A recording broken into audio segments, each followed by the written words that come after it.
नमस्कार दोस्तों, आज उत्तराखंड दिवस है। आप सभी को इसकी बहुत बहुत शुभकामनाएं, बहुत बहुत बधाई। लेकिन कुछ सवालों के साथ। उत्तराखंड की राजनीति में पिछले कई दिनों से एक रिपोर्ट पर घमासान मचा हुआ है। राजनीतिक बड़ी हलचल है। उत्तराखंड के 3 जिले यानी हरिद्वार, उधम सिंह नगर, देहरादून के 30 मदरसों में करीब 750 गैर मुस्लिम बच्चे पढ़ रहे हैं।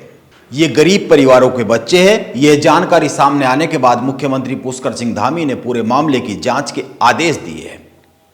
बीजेपी के लोगों का कहना है कि इसकी गहराई से जांच की जानी चाहिए, कहीं यह धर्मांतरण की कोई गहरी साजिश तो नहीं है।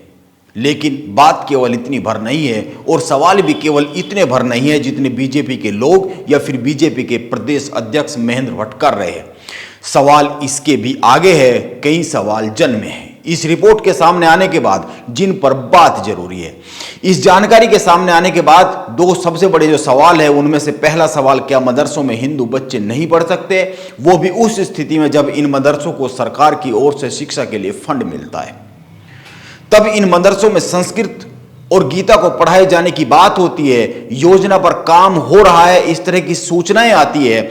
यह बात खुद वक्फ बोर्ड के अध्यक्ष कहते हैं। इसके अलावा एक और सवाल जन्म लेता है। भारत में पिछले 10 साल से बीजेपी की सरकार है, उत्तराखंड में पिछले 7 साल से बीजेपी की सरकार है और 1 दशक से हजारों से अधिक बार यह कहते बताते हुए सुना गया है, कोशिश की गई है कि देश के अधिकतर मदरसों में शिक्षा व्यवस्था ठीक नहीं है। यहां पर मजहबी शिक्षा दी जाती है, यहां पर कट्टरपंथ का पाठ पढ़ाया जाता है, यहां पर उन किताबों को नहीं पढ़ाया जाता जो भारत सरकार से अप्रूव्ड कोर्स का हिस्सा है। इस पर देश के जो न्यूज चैनल्स है उन पे हजारों घंटों की बहस हुई है इन 10 सालों में। इसके बाद भी गरीब हिंदू परिवारों के बच्चे इन मदरसों में पढ़ रहे हैं। आखिर गरीब हिंदू जागा क्यों नहीं है? इतनी सारी बड़ी चर्चा के बाद वो अपने बच्चों को मदरसों में क्यों भेजने को मजबूर हो रहा है? यह एक सवाल है। इसीलिए यह जो सवाल जन्म लेते हैं कि मदरसों की व्यवस्था सुधारी जा रही है, वहाँ संस्कृत पढ़ाई जाया करेगी, गीता पढ़ाई जाया करेगी, इसके बाद हल्ला होता है। और 10 साल से मदरसों में किस तरह के हालात है, इसको लेकर बार बार बात होती है। इसके बाद भी बच्चे, हिंदू बच्चे वहां पर पढ़ रहे हैं। इसीलिए सवाल बहुत सारे पैदा होते हैं और इन्हीं गंभीर सवालों के बीच यह जो हो हल्ला मचा हुआ है कि मदरसों में गरीब हिंदू परिवारों ने अपने बच्चों को पढ़ने क्यों भेजा है। उत्तराखंड की बीजेपी सरकार पिछले 1.5 साल में कई बार प्रदेश के मदरसों का सर्वे करा चुकी है। इन सर्वों में क्या यह बात पहले पकड़ में नहीं आई कि मदरसों में हिंदू बच्चे पढ़ रहे हैं? उत्तराखंड मदरसा शिक्षा परिषद की रिपोर्ट में बताया गया है कि उत्तराखंड के मदरसों में कुल 7,399 बच्चे पढ़ते हैं। इनमें से 749 छात्र गैर मुस्लिम है। ये सभी गैर मुस्लिम छात्र 30 अलग अलग मदरसों में पढ़ते हैं। सबसे अधिक गैर मुस्लिम छात्रों की संख्या हरिद्वार के मदरसों में है। हरिद्वार में 21 मदरसे, उधम सिंह नगर में 9 और नैनीताल जिले में 1 मदरसा ऐसा है जिसमें हिंदू बच्चे, गैर मुस्लिम बच्चे शिक्षा ले रहे हैं। उत्तराखंड मदरसा शिक्षा परिषद के डायरेक्टर राजेंद्र सिंह ने मीडिया को बताया है कि इन सभी बच्चों को एनसीईआरटी के पैटर्न पर पढ़ाया जा रहा है। यह पढ़ाई बच्चों के अभिभावकों की सहमति से की गई है, यानी कि इन बच्चों के पेरेंट्स इसके लिए रजामंद है कि इन बच्चों को मदरसों में भेजा जाए। राजेंद्र सिंह की बात इस सवाल को जन्म दे रही है कि जब इन मदरसों में पढ़ाई एनसीईआरटी के मानक के अनुरूप हो रही है और इन बच्चों की अभिभावकों की मर्जी से पढ़ाया जा रहा है, तो फिर इतना हो हल्ला क्यों मचा हुआ है? क्या यह हो हल्ला राजनीतिक है? और राजनीतिक नहीं है तो फिर इसमें सच्चाई कितनी है? इस सवाल के उत्तर तक पहुंचने के लिए कुछ बातों पर गौर करने की जरूरत है। उत्तराखंड में बार बार मदरसों की जांच की जाती है कि आखिर वहां पर शिक्षा किस तरह की दी जा रही है। मदरसों में इस्लामिक शिक्षा दिए जाने की बात होती है। इतनी बात होने के बाद भी आखिर करीब 750 हिंदू माता पिता अपने बच्चों को मदरसों में क्यों भेज रहे हैं? और यह तो 13 जिलों में से केवल 3 जिलों की रिपोर्ट है। बाकी जिलों की रिपोर्ट आने पर यह माना ही जाना चाहिए कि यह संख्या 750 के आगे बढ़ जाएगी। और अभी भी जो प्रतिशत निकलता है, 10% बच्चे मदरसों में गैर मुस्लिम हैं। दरअसल मीडिया में आई रिपोर्ट बताती है कि इन क्षेत्रों में सरकारी बेसिक माध्यमिक शिक्षा का अभाव है। इन क्षेत्रों में सरकारी स्कूल बहुत कम है, इसीलिए इन पेरेंट्स की मजबूरी है अपने बच्चों को मदरसों में भेजना।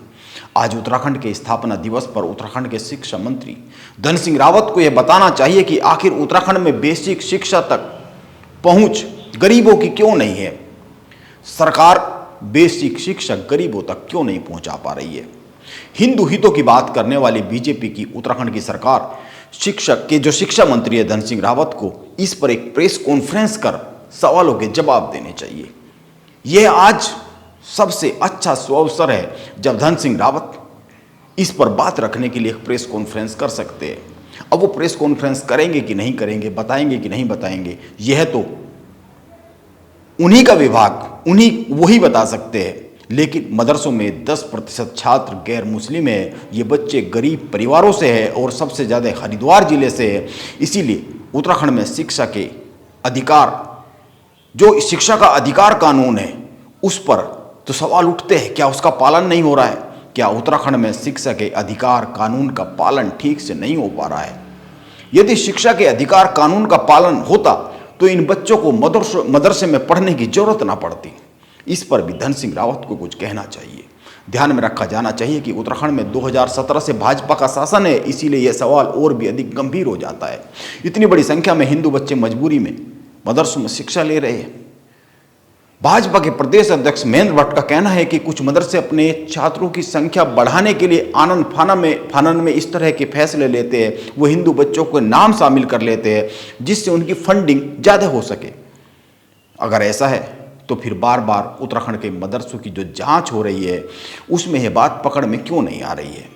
यानी यह माना जा सकता है कि अफसर ठीक से काम नहीं कर रहे, तभी तो इस तरह के हालात बन रहे हैं। वैसे उत्तराखंड मदरसा बोर्ड ने बहुत ही साफ साफ कहा हुआ है कि ये बच्चे अपने माता पिता की मर्जी से मदरसों में पढ़ रहे हैं।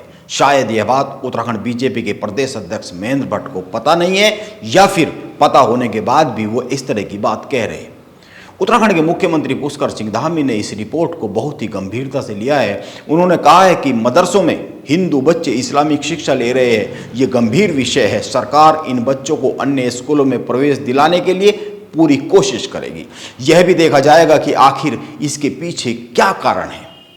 यह उत्तराखंड के सीएम का मीडिया को बयान है। मैं अंत में यही कहना चाहता हूं कि यह सारी बातें सही है, लेकिन उत्तराखंड को पिछले 23 सालों में राजनीति ने क्या दिया? क्या उत्तराखंड की राजनीति ने इतना भी नहीं दिया है कि गरीब बच्चों को बेसिक शिक्षा तक पहुंचाया जा सके?